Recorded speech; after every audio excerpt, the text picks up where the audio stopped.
അപ്പോൾ ഇന്നത്തെ വീഡിയോ നല്ല സ്പെഷ്യൽ പച്ച മസാല ഒക്കെ ചേർത്തിട്ട് ചോറിനും ചപ്പാത്തിക്കും പൊറോട്ടയ്ക്കും നൂൽപുട്ടിനും അപ്പത്തിനൊക്കെ കൂട്ടി കഴിക്കാൻ പറ്റിയ നല്ലൊരു ചിക്കൻ ഗ്രേവിയാണ് നമ്മൾ ഉണ്ടാക്കുന്നത്. അതെങ്ങനെ പെട്ടെന്ന് തന്നെ നമുക്ക് തയ്യാറാക്കിയെടുക്കാൻ നോക്കാട്ടോ.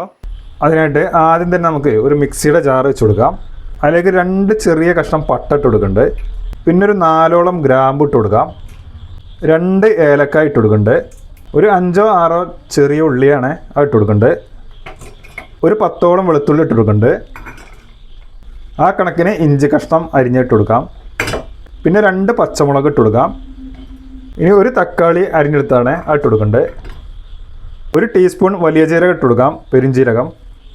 പിന്നെ ഒരു പിടിയോളം മല്ലിയില ഇട്ട് കൊടുക്കേണ്ടത്. പിന്നെ കുറച്ച് പുതിനയില ഇട്ട് കൊടുക്കാം. അത് വളരെ കുറച്ച് മതി കേട്ടോ.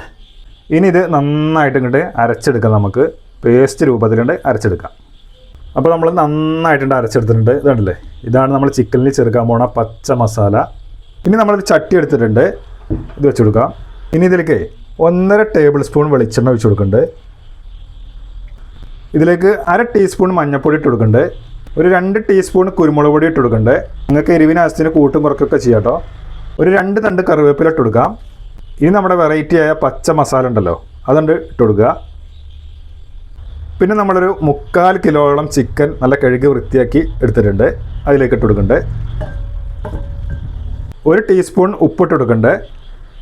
ഇനി പിന്നെ ഒന്നും പറയാനില്ല, നന്നായിട്ടുണ്ട് കൈ വെച്ചിട്ട് ആണ് മിക്സാക്കി കൊടുക്കുക. അത് മൊത്തത്തിൽ നന്നായിട്ടുണ്ട് മിക്സ് ആയിക്കോട്ടെ. മിക്സ് ആക്കുമ്പോൾ തന്നെ നല്ലൊരു മണം വരും കേട്ടോ. ഒരു വട്ടമെങ്കിലേ ചിക്കൻ വാങ്ങുമ്പോൾ ഇങ്ങനെ ഒന്ന് മസാല ഒക്കെ തേച്ച് ഉണ്ടാക്കി നോക്കണം കേട്ടോ, നല്ല രുചിയാണ്.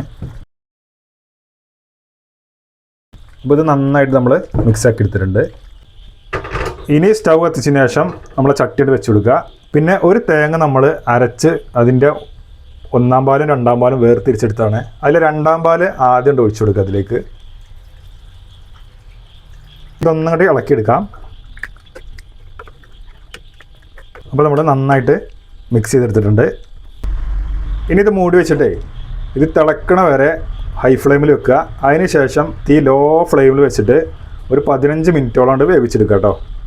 തിളക്കണ വരെ ഹൈ ഫ്ലെയിമിൽ ഇരുന്നോട്ടെ, അതിന് ശേഷം ലോ ഫ്ലെയിമിൽ വെച്ചാൽ മതി.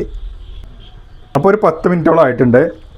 ഇപ്പോൾ ചിക്കനിലെ വെള്ളമൊക്കെ നന്നായിട്ട് ഇറങ്ങി വന്നിട്ടുണ്ട്. അപ്പോൾ വേറെ വെള്ളമൊന്നും ഇതിലേക്ക് പാരരുത് കേട്ടോ, ചിക്കനിലെല്ലാം വെള്ളം ഉണ്ടാവും അല്ലേ. ഇനി ഇതൊരു 5-10 മിനിറ്റ് കൊണ്ട് നമുക്കൊന്നിട്ട് വേവിച്ചെടുക്കാം. അതിന് ശേഷം നമുക്ക് ഈ വെള്ളം വറ്റിച്ചെടുക്കണം കേട്ടോ. അപ്പോൾ ഒരു 5-10 മിനിറ്റ് ഇങ്ങോട്ട് വേവട്ടെ. മൊത്തത്തിലൊരു 20 മിനിറ്റോളം നമ്മൾ വേവിച്ചെടുത്തിട്ടുണ്ട്. ഞാൻ ആദ്യം 15 മിനിറ്റാണ് പറഞ്ഞത്, പക്ഷേ ഇത് വേവാനൊരു 20 മിനിറ്റോളം എടുത്തു കേട്ടോ ചിക്കൻ. ഇനിയേ തീ നല്ല ഹൈ ഫ്ലെയിമിലോട്ട് വെക്കുക.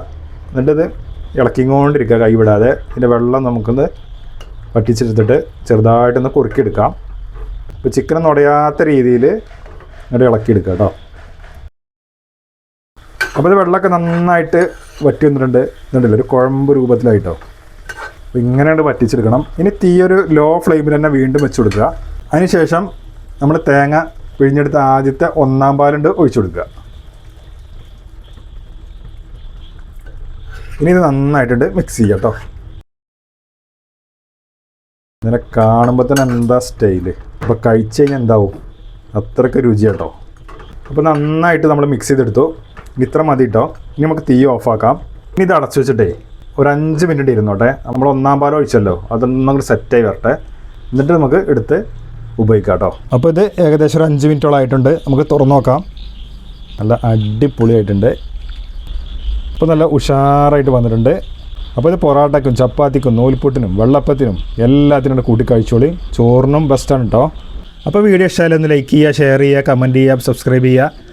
ഫേസ്ബുക്കിലാണെങ്കിൽ ഫോളോ ചെയ്യുക. ഇനി പുതിയൊരു വീഡിയോ ആയിട്ട് നമുക്ക് വീണ്ടും കാണാം.